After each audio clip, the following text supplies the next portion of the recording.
Video like जरूर कर लीजिए और ऐसे वीडियो लगातार फ्री में पाने के लिए चैनल को तुरंत सब्सक्राइब कर लीजिए और बेल आइकन को जरूर टैप कर लीजिए ताकि आगे भी सारे वीडियो आपको मिलते रहे। यूट्यूब में फॉलो करते हैं तो प्लीज ये वाला फ्री टेलीग्राम चैनल जरूर ज्वाइन कर लीजिएगा। सारे नोटिफिकेशन, सारे अपडेट यहीं पे आते हैं, ध्यान रखिए। Hello everyone, welcome to study for civil services. I am Ichha Mishra और ये हमारी सीरीज चल रही है यूपी पीसीएस मेंस के लिए। जीएस 5 और 6 को हम कवर करने का प्रयास कर रहे हैं क्वेश्चन आंसर्स के माध्यम से। तो ये हमारी बाइलिंगुअल सीरीज है। अगर आप हिंदी मीडियम के हो या इंग्लिश मीडियम के, दोनों लोग ही इससे बेनिफिट ले सकते हैं। साथ में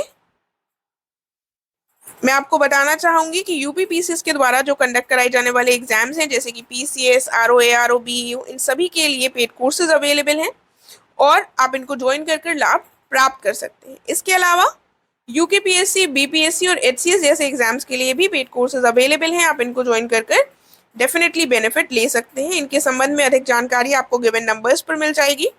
और अगर आपने अभी तक हमारे फ्री टेलीग्राम चैनल को नहीं ज्वाइन किया है तो इसे जल्द से जल्द ज्वाइन कर लीजिएगा। हम देखते हैं, टॉपिक है हमारा आज का eminent freedom fighters and personalities of UP. UP के प्रख्यात स्वतंत्रता सेनानी और शख्सियत। तो इसमें जो हम क्वेश्चन करने वाले हैं वो है, discuss the role played by Govind Ballabh Pant in the pre and post independence period. यानी कि स्वतंत्रता के पूर्व और पश्चात गोविंद बल्लभ पंत की भूमिका पर हमको चर्चा करनी है। तो देखिए, अब हमको ये ध्यान रखना होगा कि उत्तर प्रदेश स्पेसिफिक चीज़ें भी पूछी जा सकती हैं और उसका ही एग्जाम है। तो यूपी के जो एमिनेंट फिगर्स हैं उनके बारे में हमको थोड़ी सी डिटेल्ड जानकारी होनी चाहिए। देखिए, आपको ये पता होगा कि गोविंद बल्लभ पंत हमारे उत्तर प्रदेश के पहले चीफ मिनिस्टर थे, लेकिन ज़्यादा पॉइंट्स आपके पास इनके संबंध में नहीं होंगे। तो इनके बारे में मैं जितनी भी इंफॉर्मेशन हो सकती है वो सारी इस आंसर के माध्यम से देने का प्रयास करूंगी और आप चाहें तो उनको नोट डाउन कर सकते हैं और बाकी आपके आंसर के डिमांड के हिसाब से, क्वेश्चन के डिमांड के हिसाब से इन पॉइंट्स को लिख सकते हैं। तो ये क्वेश्चन थोड़ा इसका आंसर लंबा होगा, तो वो आपको अपने क्वेश्चन की डिमांड के हिसाब से मैनेज करना होगा। फिलहाल हम देख लेते हैं, प्री और पोस्ट इंडिपेंडेंस दोनों पूछा गया है। तो आपका जो मेन बॉडी पार्ट होगा उसमें आप ध्यान रखिए, उसको दो पार्ट्स में डिवाइड करना है। एक प्री इंडिपेंडेंस के एरा में आपको बताना है और दूसरा आपको पोस्ट इंडिपेंडेंस एरा के बारे में बताना है, ठीक है। और इंट्रोडक्शन में आप क्या लिखेंगे? इंट्रोडक्शन में आप बताएंगे कि उन्होंने बहुत महत्वपूर्ण भूमिका निभाई है, एक फ्रीडम फाइटर के रूप में भी और एक एडमिनिस्ट्रेटर के रूप में भी। तो देख लेते हैं क्या लिखा हुआ है।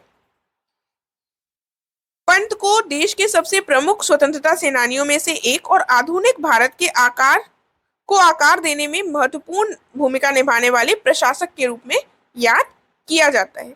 इस तरीके से हमारा इंट्रोडक्शन हो गया। अब हमारा मेन बॉडी पार्ट जो है, इसमें हम पहले देखेंगे पूर्व युग में, स्वतंत्रता के पूर्व युग में इनकी क्या भूमिका रही। तो 18 वर्ष के जब ये उम्र के थे तो इन्होंने आईएनसी, इंडियन नेशनल कांग्रेस के सत्रों में एक वॉलंटियर, स्वयं सेवक के रूप में कार्य करना शुरू कर दिया था और गोपाल कृष्ण गोखले और मदन मोहन मालवीय को ये अपना आदर्श मानते थे। फिर हम देखते हैं कि इन्होंने काशीपुर में एक प्रेम सभा स्थापित की थी। काशीपुर में एक प्रेम सभा की स्थापना की थी जिसने कई सुधारों की दिशा में काम करना शुरू किया था।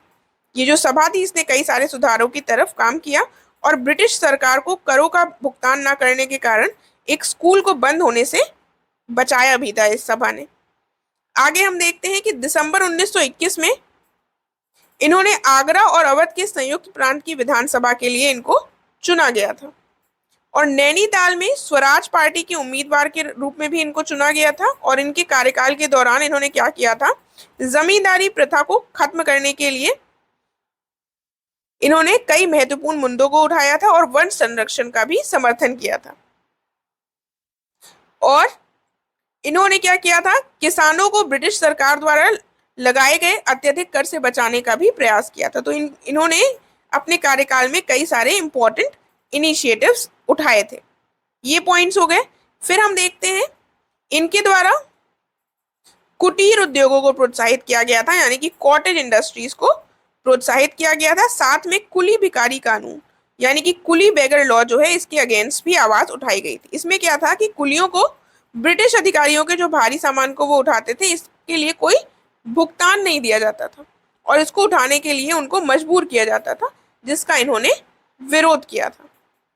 आगे चलकर काकोरी ट्रेन एक्शन जो कि 9 अगस्त 1925 को हुआ था, इसमें क्रांतिकारियों को कानूनी बचाव प्रदान करने के लिए इन्होंने नेतृत्व इसका किया था।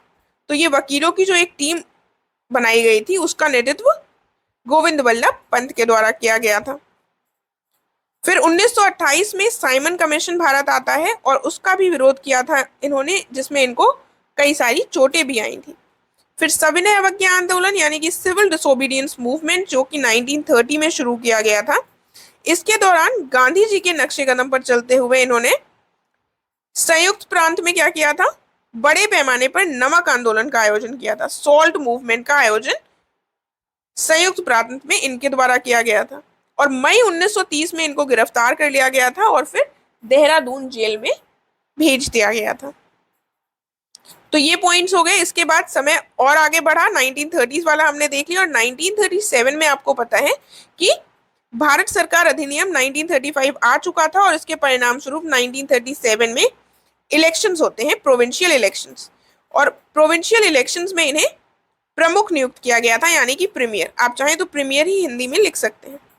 और 1939 में जब कांग्रेस के मंत्रियों ने इस्तीफा दे दिया था क्योंकि अंग्रेजों ने भारत को अपनी मर्जी से सेकेंड वर्ल्ड वॉर में शामिल कर लिया था, तो उसी के साथ 1939 में इन्होंने भी इस्तीफा दे दिया था।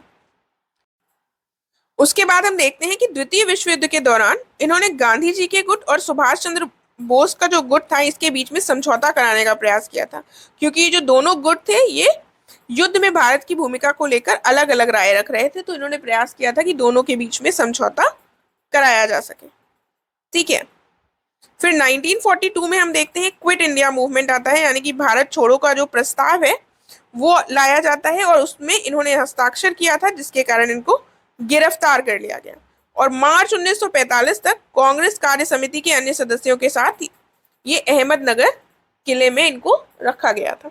और फाइनली जब 1945 में इनको छोड़ा गया तो प्रांतीय विधानसभाओं के लिए नए सिरे से चुनाव कराए गए और 1946 में संयुक्त प्रांत के चुनाव में इन्होंने भारतीय राष्ट्रीय कांग्रेस ने बहुमत जीत लिया था और उसी के परिणाम स्वरूप इनको फिर से एक बार प्रमुख के रूप में नियुक्त किया गया, यानी कि प्रीमियर के रूप में 1946 में फिर से नियुक्त कर लिया गया था। देखिए अब इनका हमने पूरा रोल देख लिया है प्री इंडिपेंडेंस एरा में, काफ़ी डिटेल में हमने देख लिया है और इससे संबंधित क्वेश्चन पूछा जा सकता है, लेकिन आपको आंसर जो देना होगा उसमें थोड़े से पॉइंट्स को आपको काटा छाटी करनी होगी ताकि आपका जो वर्ड लिमिट हो उसके बाहर आंसर ना हो। राइट, यहाँ पर हमारे लिए वर्ड लिमिट इतनी इंपॉर्टेंट नहीं है, लेकिन एग्जाम में आपको ध्यान देना होगा। फिर हम ये भी डिस्कस करेंगे पोस्ट इंडिपेंडेंस एरा में इनकी क्या भूमिका रही।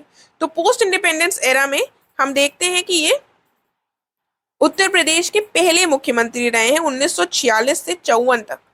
उसके बाद संविधान का जो प्रारूप का निर्माण हुआ था इसमें भी इन्होंने अहम भूमिका निभाई थी और इन्होंने 1955 से 61 तक भारत के गृह मंत्री के रूप में भी कार्य किया था और इनके कार्यकाल के दौरान ही भाषाई आधार पर राज्यों का पुनर्गठन हुआ था। आपको याद हो तो 1956 में स्टेट रीऑर्गेनाइजेशन एक्ट जो था वो लाया गया था, तो इन्हीं का कार्यकाल हो गया। 1955 से 61 के बीच में ही था ये और वे उस आंदोलन के नेताओं में से थे जिन्होंने हिंदी को राष्ट्र की आधिकारिक भाषा के रूप में स्थापित किया था, यानी कि हिंदी को ऑफिशियल लैंग्वेज के रूप में स्टैब्लिश करने वाले लीडर्स में से ये एक थे।